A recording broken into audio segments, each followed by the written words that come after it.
In celebration of the Fire Prevention Month, I have several questions for you, Sir Michael Lopez, no? Fire Chief Inspector Michael Lopez. And as a start, no, Chief Lopez, Yes, sir. welcome. To start off for the Mangkasanons meeting for you for the first time, could you share us a bit about your journey on the service? Yes, sir.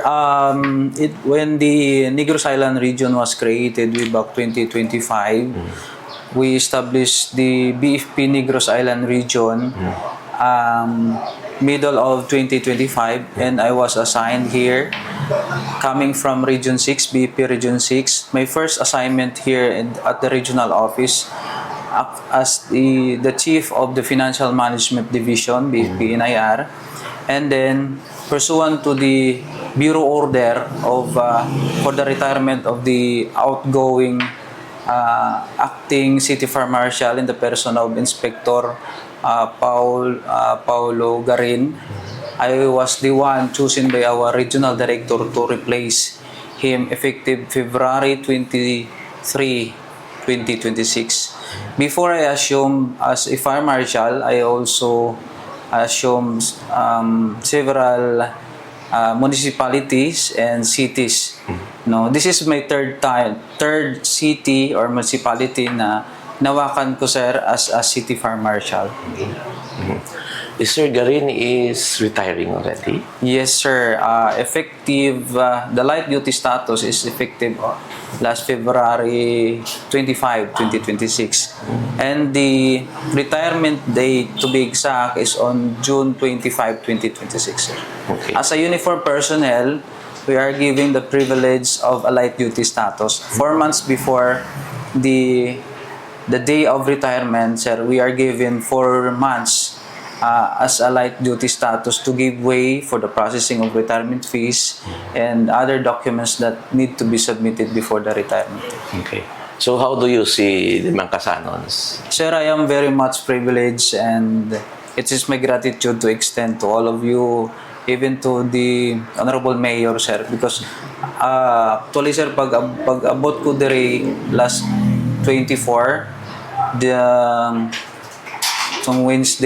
Tuesday, na-overwhelm ako sa pag-welcome sa mga personnel,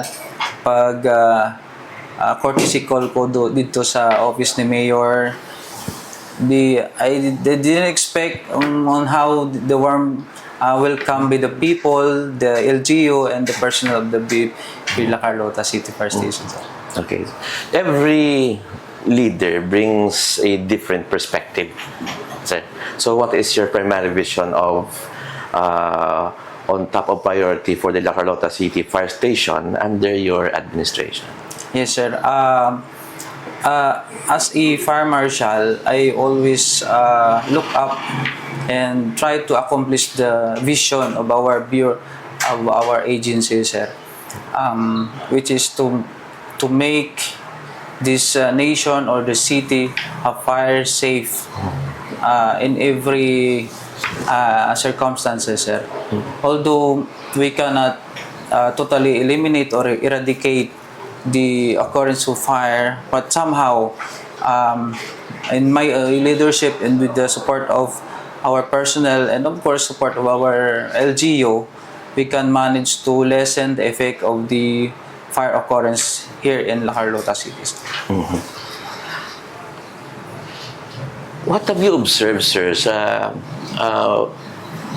occurrence of fire based on your experience as a fire officer for the last 10 years?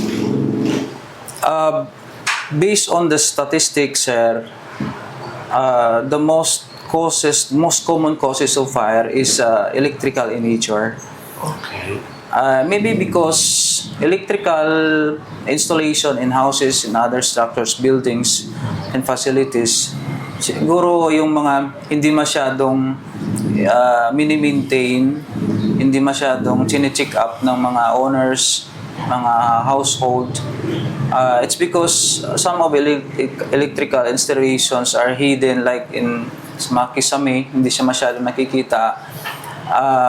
based on our observation and studies, most of the electrical installations, ang mga wires nag-brittle sa due to wear and tear, no, passage of time.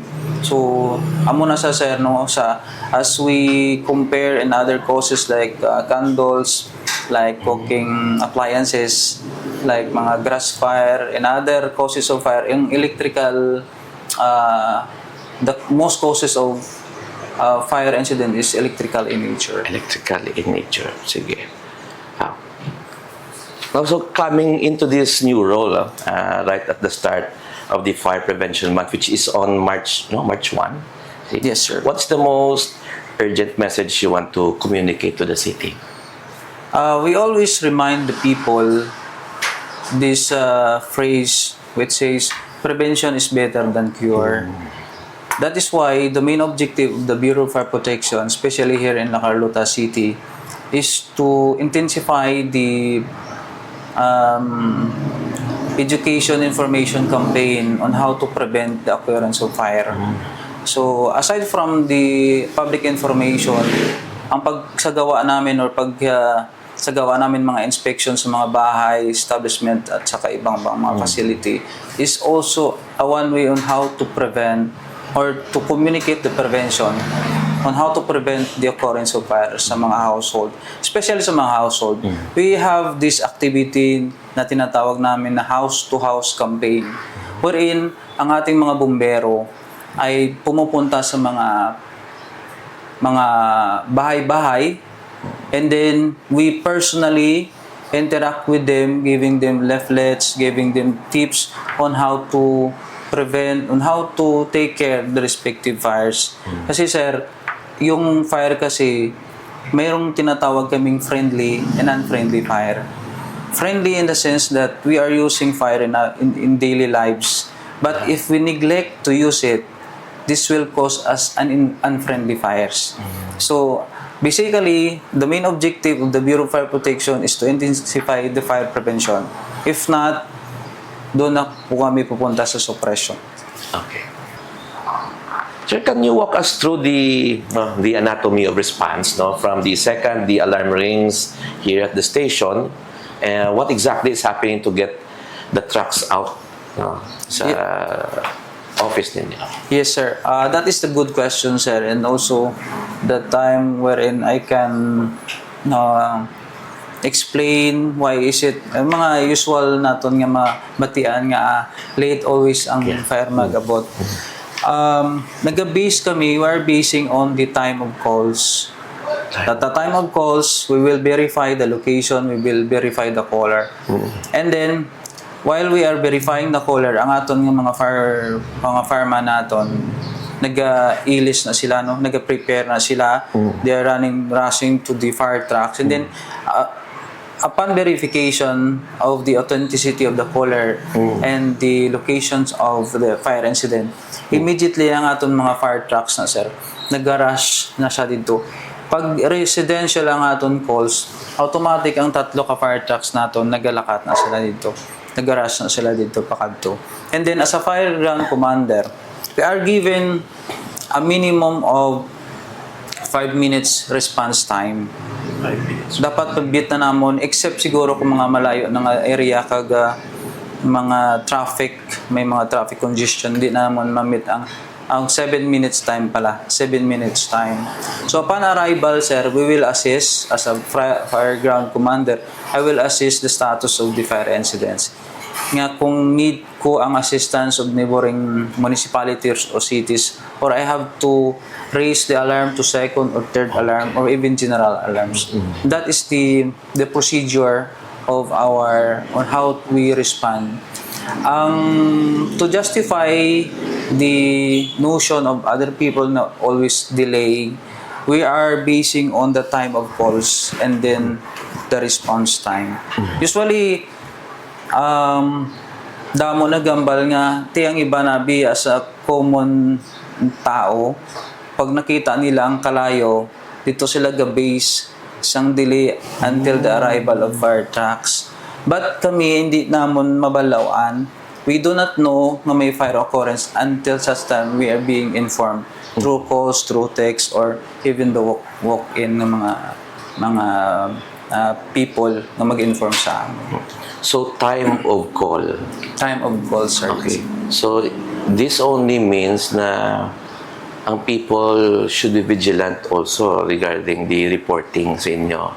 Yes, sir. And later, now we will go into the details sa contact numbers kung diin sila mag-contact sa inyo in cases of fire diri sa aton nga city. Sige, sir. Thank Yes, you. sir. Now, with the dry season upon us, no, the risk of grass fire and electrical overloading spikes. So, how prepared is your current roster of personnel and equipment to handle these seasonal threats? Yes, sir. If we look at the strength of the BFP personnel here in La Carlota, it's very lackgit kami di research ang personnel. The lacking of personnel is not only the dilemma of the La Carlota City Fire Station, but also the problem of other fire station.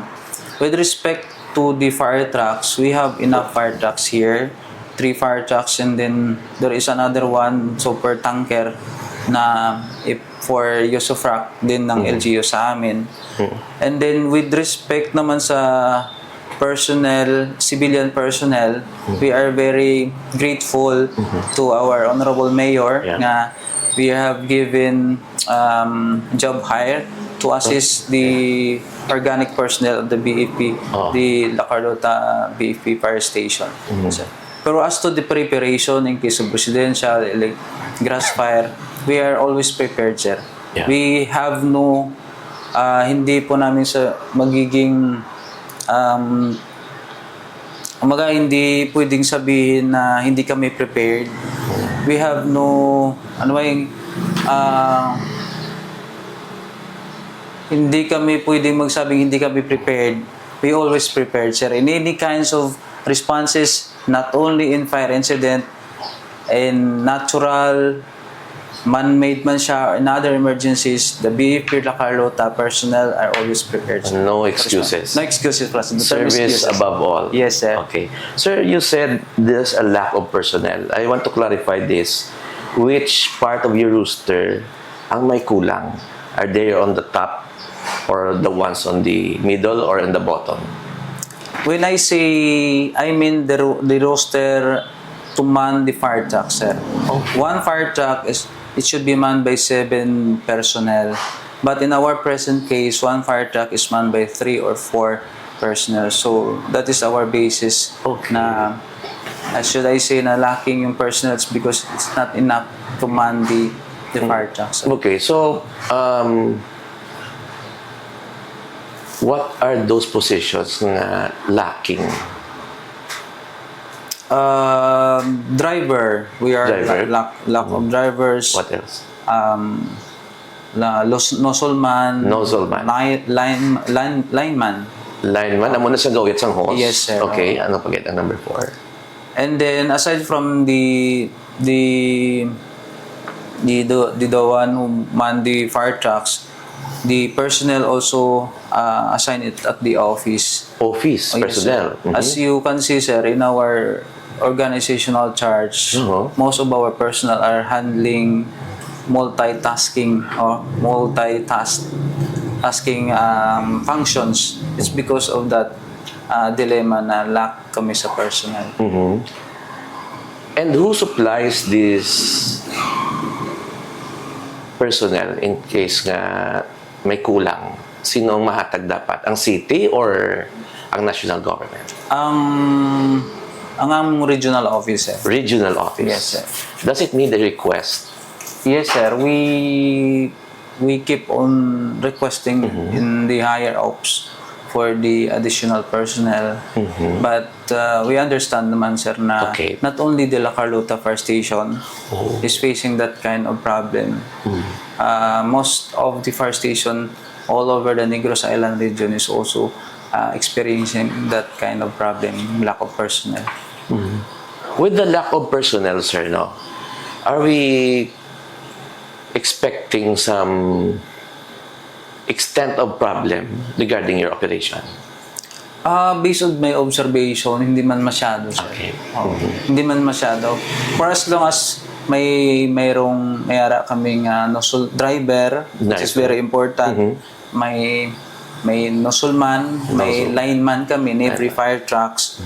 With the help of mga volunteer groups, with the help of the job hire na ginatag ni Mayor, and also with the help of the public during the firefighting operation, nagamagaan man sila ang trabaho sa ato mga bombero.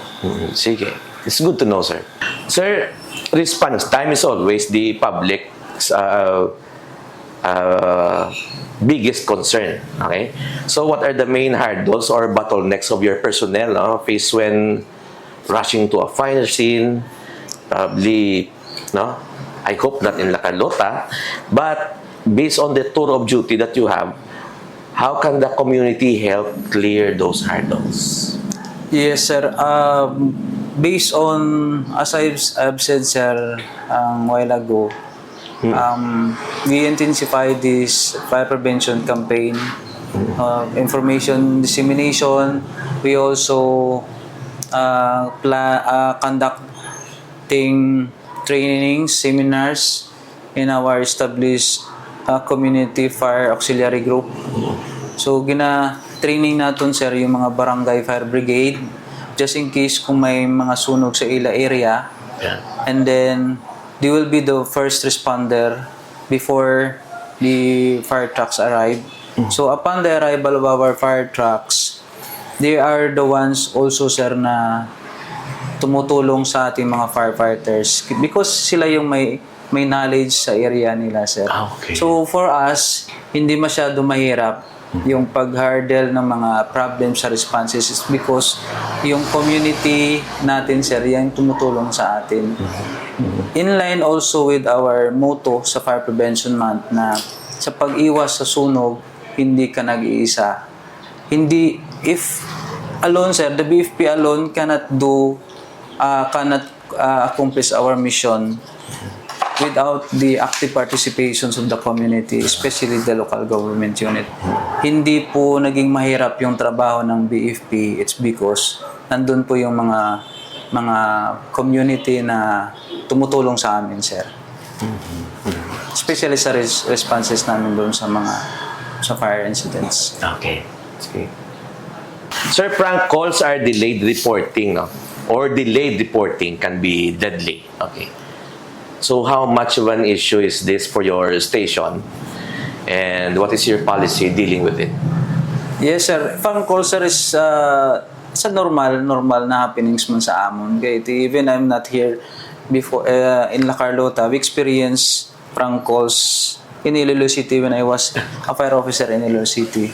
But the standing directive of our regional director, even our mga city fire marshal, and may standing directives, sir, na even prank calls, upon verification, puntahan pa rin namin, sir. Kasi whether prank calls man siya, may fire incidents o wala, puntahan pa rin namin. At least, kasi, sir, every time na lumalabas yung fire trucks, and then the siren blinks, the siren sounds, na-aware yung mga tao, ay, may sunog, ang aton mga kinki, kandila, i-check naton. Ang effect, abi, sir, na mabatian sa public ang bombero nga siren, nag-alarm, nag-remind sila sang ilang obligations sa sulod balay. So, even prank calls, sir, may arap man kami sige hapon nga message nga ipabot sa ila miski nga pag-abot namo dito sa area wala sang sunog. It's because amo to sa nambal ko, sir, every time nga nagagwa ang aton fire trucks nga nagasirin, naga-reminds man gyapon sa mga tao of their obligation how to take care of the respective fires. So somewhat this is the tai chi of... Yes, sir. There's also an advantage, sir, no? Na miski mag-prank calls, ang ambal ko gani sa ila, sige lang, prank calls man o hindi, magwa lang kita. And to check the area, is indeed may fire incidents dito. But we don't encourage citizens to do that. Yes, sir. Hindi lang. Hindi lang sila mag-prank calls. Hindi lang sir, kaya we reminded the public, we remind the public nga ang siyempre prank calls na sir, sometimes deadly man na. And they have to remember that there's already a law Yes sir. governing it, no? Yes, sir. Na matrace ka mo gyapon regarding if you're going to hide somewhere else, no? Which I do believe nga dapat ang mga tao should also be responsible for what they're doing, no? Para to inform you properly. Okay. Chief, let's talk directly to the households. Many fire starts from overlooked daily habits. What are the top 3 fire hazards people need to fix their homes today para sa aton mga gapalamati subong? Anong dapat nila ipang kayo-onan eh? Yes sir. If we base in statistics, no, or statistics on data, the most common of causes of fire is electrical in nature. The first is electrical in nature. So, as a reminder sa aton mga pumuluyo, especially diri sa syudad sang Nakarluta, nga we have to maintain, properly check, no? Dapat may regular checking and maintenance ang aton mga electrical connection. Especially, avoid using the mga octopus connection. Kaya pag nag-overload ang inyong connection, that will cause sparks and then will result into fire. Second, ang ating mga cooking appliances like yung mga gasol, silane. So dapat pagkatapos mo gamit sa inyong mga cooking appliances, i-put off gid ang aton nga mga sili, yung tangke sang silane gasol. The next is ang mga kandila. So, kung magsindik sang kandila, dapat ipalayo sa mga kortina kag sa mga flammable materials. Kaya isang isabi, malipatan ta i-put off. For example, magwa kita, malipatan ta sa, tapos may maglabay nga mga, like mga ido, kuring, kag masalapay, may go sa mga combustible materials, that will cause fire, sir. So, sa 3 main nga mga causes of fire, first, electrical, second, ang mga cooking appliances, and third, ang aton mga kandila. Unattended lighted candle. Now, if a fire breaks out, panic often takes over, no? Tao ga sala-salado, hindi ka baloko ng imuon. So, what is the exact step-by-step protocol a family should follow the moment they smell smoke or see flames? Yes, sir. As a program namon before no sa Region 6, and then we will adapt here in Negros Island region. I-implement man namon sir during the house-to-house campaign ang exit drill in the house. We will train the household kung paano sila, what are the things that they are going to do in case fire broke out sa ila balay. First is to familiarize the area of your house, familiarize the location of the exit. In case no, dapat gina-recommend namon dapat may mga alternate exit. Just in case nga may mag-obstruct dito sa isa ka exit, may secondary exit. So determine first kung sa din ang alagyan pagwa sang balay. Second, secure gid ang family nga magwa tanan. Ang third, pag nagwa, avoid na magbalik. Kay cases, no, most cases nga nagakalatabo, nga nagabalik, wala nakagwa nga buhi. So, always bear in mind nga ang life sang ang kabuhi is most precious than anything else. So, pag nakagwa na, hindi na magsulod, let the fireman do their job. Sila na yung masulod kung putok sang kalayo. Nagbalik ka nalimtan ng cellphone. Yes, sir. May ara na sir nagkakalatabo. Nagbalik kay nabilin ang wallet or anumang mga gamit. Wala na sila kagwa, sir. Chief, for our local business owners naman, what are the non-negotiable fire safety standards your inspectors will be strictly enforcing this month of March? Sir, not only during the month of March, no, we are implementing the Republic Act 9514, which is the Fire Code of the Philippines, and everyday conduct of inspection sa mga establishment, buildings, structures, and facilities. we secure that the building owner or the structure facilities are compliant with the fire safety standard. Especially yung mga exit locations. Exit locations, mga fire safety installation sa ilang mga buildings. So that those are non-negotiables. So wala na choice ang aton ng mga business owner except to comply with the requirements nga gina-provide sa aton 9514, the Fire Code of the Philippines. March, sir, is a busy month ahead for you, no? So what are your specific activities or drills does the BFP have lined up for the fire prevention month that public should know about? Yes, sir. Not only the La Carlota City Fire Station, sir, scheduled series of activities, but also the regional office and other stations all over the Philippines. But in the La Carlota City alone, we have listed several activities. So we will have our kick-off ceremony on March 2, that is Monday, followed by a motorcade and a open house here at our station. And then on March 10, we will be joining San Enrique Fire Station for a mangrove planting. And then Friday, that is March 13, we will have the drawing and poster contest at the third floor sa aton third floor building, sir, sa aton city building. And then on March 16, we will have a bloodletting activities here in our station. On March 25, Bayanihan sa Paralan cleanup drive. On Friday, that is March 27, we will conduct the Barangay Fire Olympic.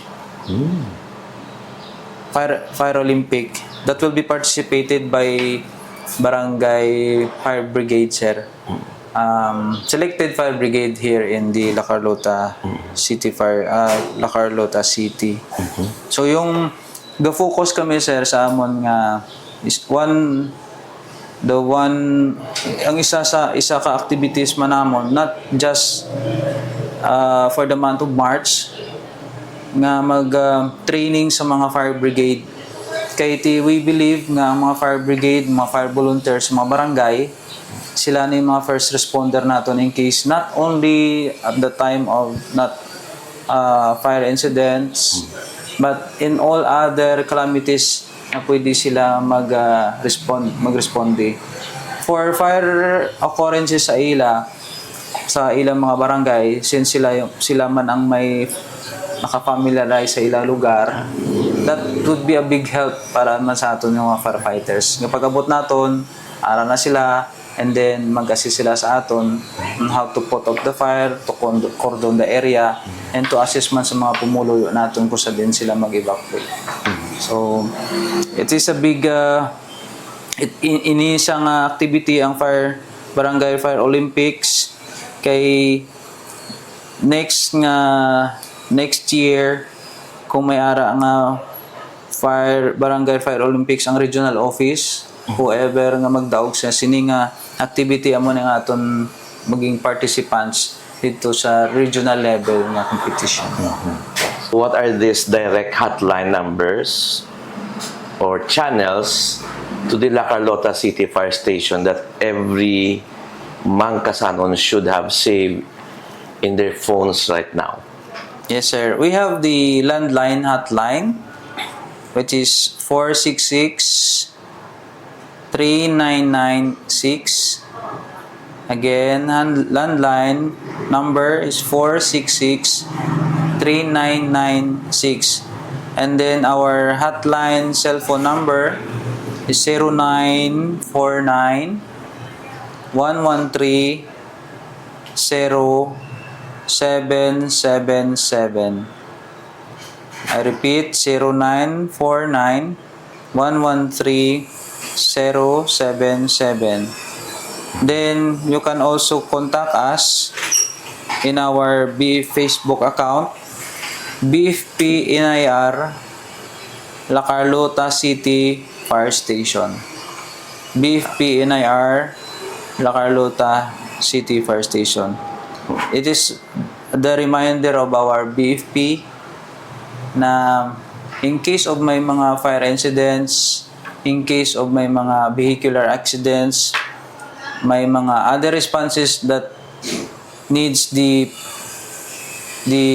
response of our BFP, just call immediately the landline and CP or inform the BFP through the Facebook account before having the live. Kasi sir, as observe naton, nag-live sila, gatawag sila bombero, pero siyempre hindi man naton makita ng live nila. Before sila tayo mag-take pictures, before mag-live, just call the numbers of the respective fire stations. Kahit hindi ginaya makabulig ang mag-live, kahit hindi man hindi tanan nga bombero nagalantaw sa iyang Facebook live. Yeah. So, call immediately if fire breaks out in your community. Call immediately the landline of your respective stations para may immediate response ang atong mga bombero. Sige.